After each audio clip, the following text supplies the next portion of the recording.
Ketika ada berita di media untuk menjadi dirut BUMN bisa membayar 25 miliar, ini adalah sebuah nilai untuk jual beli jabatan direksi BUMN. Hal ini mengejutkan. Segitu parahnya kah korupsi di BUMN? Kembali pernyataan seperti ini akan menggugah rasa nasionalisme sebagian warga negara yang NKRI. Namun yang mencintai buta pemimpin tertinggi dan yang kagum dengan pejabat serba bisa akan biasa-biasa saja membaca berita tersebut. Sungguh, kalian, wahai warga Wakanda, di mana sih nurani kalian itu? Pandora Papers, BUMN banyak yang bangkrut, ekonomi tidak tumbuh baik, neraca perdagangan minus, tekor dibanding dengan negara Tiongkok yang dipuja-puja, sumber daya alam habis dikeduk, pejabat berbisnis, APBN tekor 800 triliun di tahun 2022 nanti. Kalian masih berkata kadrun pasti yang anti pemerintah yang paling salah. Segitu gampangnya Anda digeser matanya, bukan melihat kesalahan pejabat penguasa, malah bisa dialihkan dengan buzzer urusan yang salah yang lainnya, yaitu kadrun. Biasa itu di dalam strategi sebuah pemerintahan. Punya scapegoat itu biasa, punya pengalihan isu itu biasa. Namun kalau Anda seorang patriotik nasionalis, faham bernegara, tidak akan goyang cara melihat benar dan salahnya. Belum pernah sungguh dalam sejarah Indonesia ada cara bernegara yang sedahsyat saat ini di dalam manipulasi jabatannya untuk cuan pribadi dan kelompoknya, namun tetap bebas pejabatnya untuk melakukannya. Keingat kata Cak Lontong, sesungguhnya saat ini tidak ada pejabat koruptor. Koruptor itu adalah pejabat yang ketangkep korupsi. Kalau tidak ketangkap, ya bukan koruptor dia. Jadi sekarang ini penyalahgunaan jabatan untuk memperkaya diri sendiri jangan-jangan dilakukan oleh hampir semua pejabat, dan pejabat tertinggi diam saja. Begini deh, kita semua tahu cara korupsi terbaik adalah transaksinya di luar negeri dengan proyek di luar negeri atau impor.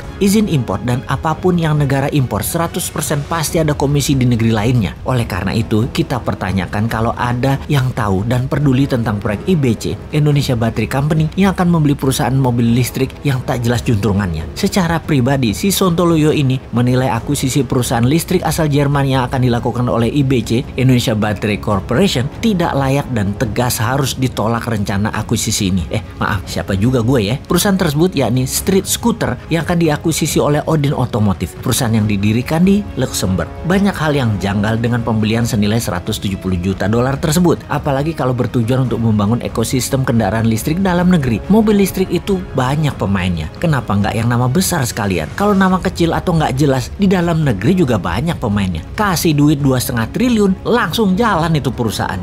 Lupa, nggak bisa dimainin harga dan komisinya ya kalau lokal. Oh iya, maaf, lanjut ke luar negeri. Sekali lagi kita bertanya, kenapa mesti beli mobil listrik di Jerman? Apa karena bisa digoreng sahamnya di masa depan? Buat cuan dari papers trading gitu ya rencananya? Sungguh, di dalam pengambilan keputusan, pejabat tidak boleh mengambil keputusan berdasarkan future valuasi. Ini negara, bukan bisnis. Negara jangan berbisnis. Yang untung bukan rakyat, tapi pejabatnya. Kalau pemerintah berbisnis, memang pebisnis berbasis bursa saham yang sering mainan valuasi perusahaan memang sering melakukan bisnis berdasarkan valuasi masa depan atau future valuation. Tetapi mudah-mudahan Pak Menteri yang tindakannya katanya sudah disetujui pejabat tertinggi tersebut, mudah-mudahan pejabat tertingginya paham cara mereka main yang terlihat menguntungkan sesungguhnya hanya di kertas dan jualan kertasnya yang untung. Di dunia nyata atau sektor realnya mah nggak bakal ada apa-apa, apalagi kemanfaatannya buat menyerap tenaga kerja. Jauh panggang dari api. Tapi saya yakinlah semua buat NKRI kok. Bener kan? Kalian kan mau jabat lagi di 2024, harus cantik di etalase medianya walau terlihat wagu videonya di pompa bensin kemarin.